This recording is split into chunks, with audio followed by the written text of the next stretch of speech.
ඉන්දිය ගුවන් සමාගමට අයත් A1171 ගුවන් යානය අද පස්වරු 1:39ට පමණ අහමදාබාද් නගර මැදට කඩා වැටී තිබෙනවා. ගුවන්ගත වී විනාඩි 20කින් පමණ කඩා වැටී ඇති මෙම ගුවන් යානයේ හිටපු මහ අමාත්‍යවරයාද ගමන් කර ඇති බවයි වාර්තා වන්නේ.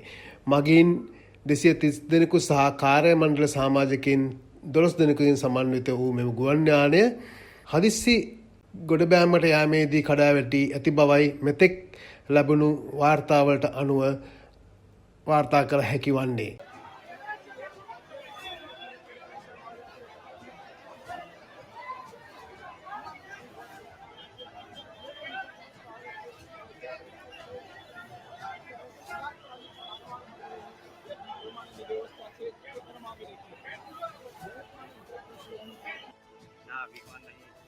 ये तो चंद्रकांत बोलता था आँखना गोटा जो फूट फूटत करे सीधे શું ફૂટે આમ ઢમ અવાજ આવે આમ ઢમ અવાજ આવે શું ફૂટે કે ખબર પડતી નહીં જાઓ વાંદરા બધા